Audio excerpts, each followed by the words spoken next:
Olá, hoje eu vou falar Salmo 109, que fala sobre imprecações contra os inimigos.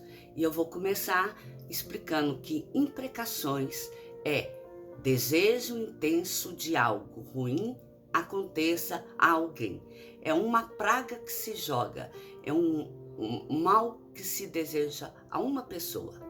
E o Salmo, ele começa dizendo o seguinte: ó Deus do meu louvor, não te cales, pois contra mim se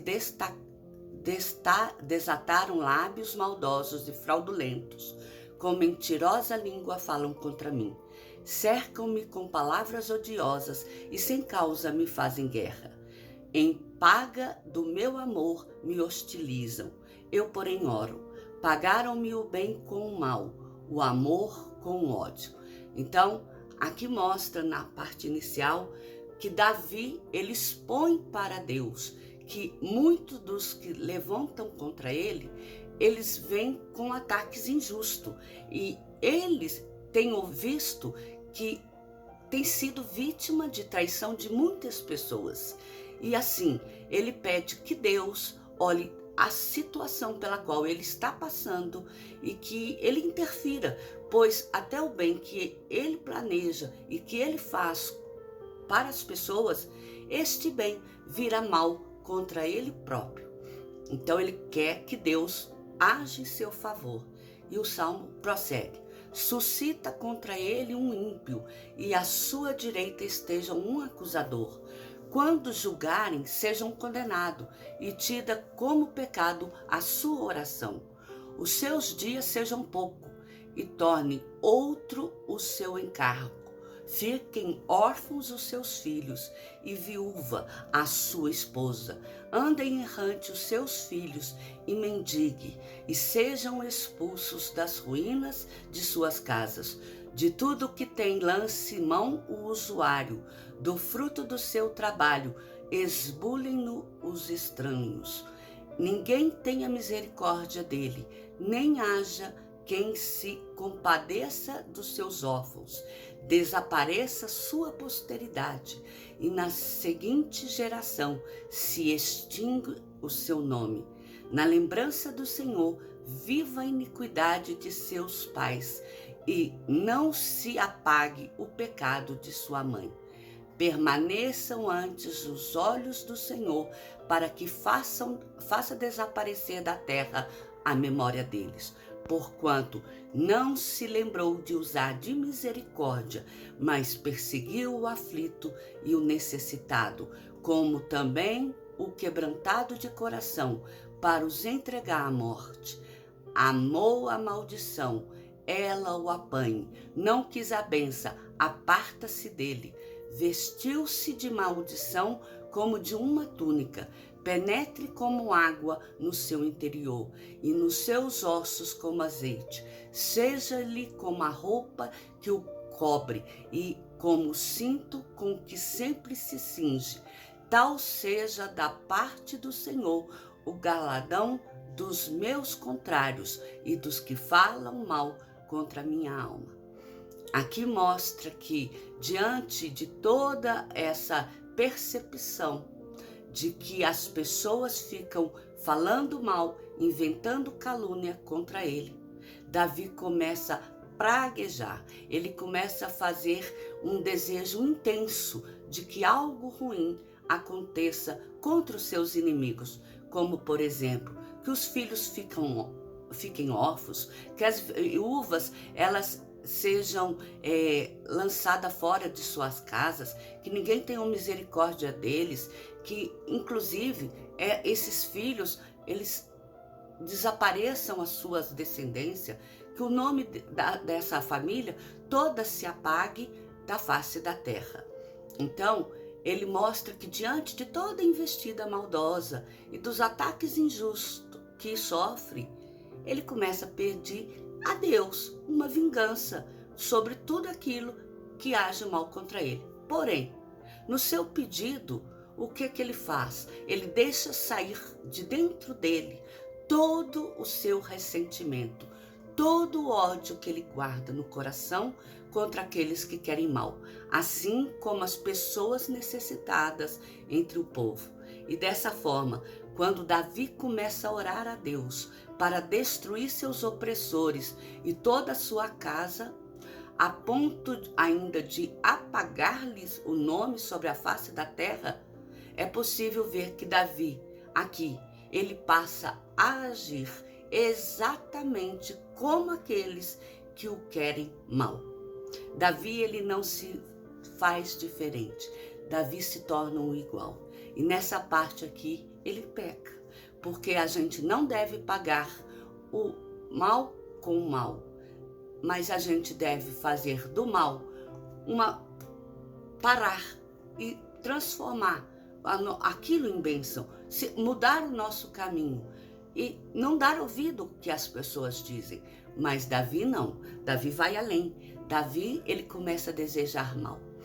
E aí o Salmo diz o seguinte: mas tu, Senhor Deus, age por mim, por amor do teu nome.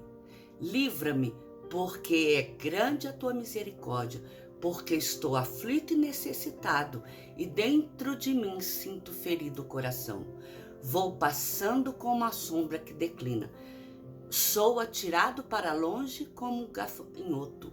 De tanto jejuar, os joelhos me vacilam, e de magreza vai mirrando a minha carne.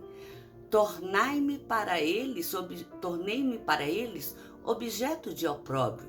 Quando me veem, meneiam a cabeça. Socorre, Senhor Deus meu, salva-me segundo a tua misericórdia, para que saibam vir isso das tuas mãos, que tu, Senhor, o fizeste. Amaldiçoe eles, mas tu abençoa. Sejam confundidos que contra mim se levantam. Alegre-se, porém, o teu servo. Cubram-se de ignomínia os meus adversários, e a sua própria confusão os envolva como uma túnica. Mas muitas graças darei ao Senhor com os meus lábios. Louvá-lo-ei no meio da multidão, porque ele se põe à direita do pobre para livrar dos que lhe julgam a alma. Aqui nessa última parte do Salmo, Davi, ele descreve a condição em que ele está, de uma pessoa que já está extremamente sofredora, miserável, moribunda já, padecer na própria carne a tristeza, as amarguras que ele tem sentido de investida da parte do povo.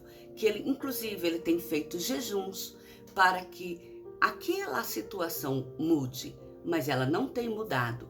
E ao mesmo tempo em que ele clama a Deus para que ele venha socorrer, venha fazer com que ele seja abençoado, mas Davi amaldiçoa os que desejam mal. E vai além. Davi diz que com prazer louvará a Deus por livrá-lo do mal e destruir aquele que o amaldiçoa, e crê que isso será motivo de engrandecimento do nome do Senhor. É bem verdade que não é certo você ser apedrejado, você sofrer investidas contra a sua honra, investidas do inimigo contra a sua forma de portar, a sua forma de agir, inclusive de adorar a Deus. Mas daí, tomar uma atitude como essa de Davi, de desejar o ruim contra outras pessoas, de praguejar contra as demais pessoas e querer que Deus as trate assim, e que através desta praga que você está jogando, você acha que isso servirá de bênção para sua vida e para engrandecer o nome do Senhor, daí a uma longa distância. Davi, ele deixou de ser uma pessoa que estava realmente sofrendo umas investidas, que não era justa ele sofrer. E ao invés dele se pôr, pedindo a Deus apenas para que fizesse cessar, que tratasse daquele povo, e que socorresse a sua situação, Davi passou a agir como um igual. Davi passou a desejar o mal. E nós não devemos fazer nessa parte como Davi fez. Aqui é um bom exemplo do que não se fazer. Nós jamais devemos desejar que o nosso inimigo ele seja torturado da mesma forma que nós estamos sendo. Pelo contrário, que o Senhor tenha misericórdia de nós, mas também misericórdia daquele que está agindo de mal com a gente e venha transformar as suas ações, venha transformar toda a maldição em bênção e mudar a vida daquela pessoa que está nos tratando de forma tão ruim, porque assim a glória do Senhor ela será maior, ela poderá ser mais louvada do que fazer como Davi aqui nesse momento ele fez, de amaldiçoar o seu próximo e achar que Deus ia sentir tanto prazer nisso e ia poder ser motivo de louvor entre todas as nações. Sendo assim, eu desejo mais uma vez que você e eu possamos lembrar de sempre medirmos as nossas palavras em nossas orações. Se há alguém que haja contra nós, nós devemos sim pedir que Deus venha tratar com aquela pessoa, mas jamais desejar que aquela pessoa sofra coisas piores do que elas estão fazendo conosco. Ao contrário, que elas caiam em si e percebam que a atitude delas é errada e que elas devem mudar o seu portar. E assim, Deus será muito mais feliz de ver que nós conseguimos ver que o outro também tem falhas e que nós também temos falhas. Que o Senhor te abençoe e te guarde, que o Senhor te faça um vencedor e que você possa prestar atenção em quais orações você tem dedicado a Deus, assim como eu tenho policiado o tipo de oração que eu tenho feito na minha vida. Que o Senhor te abençoe. Amém?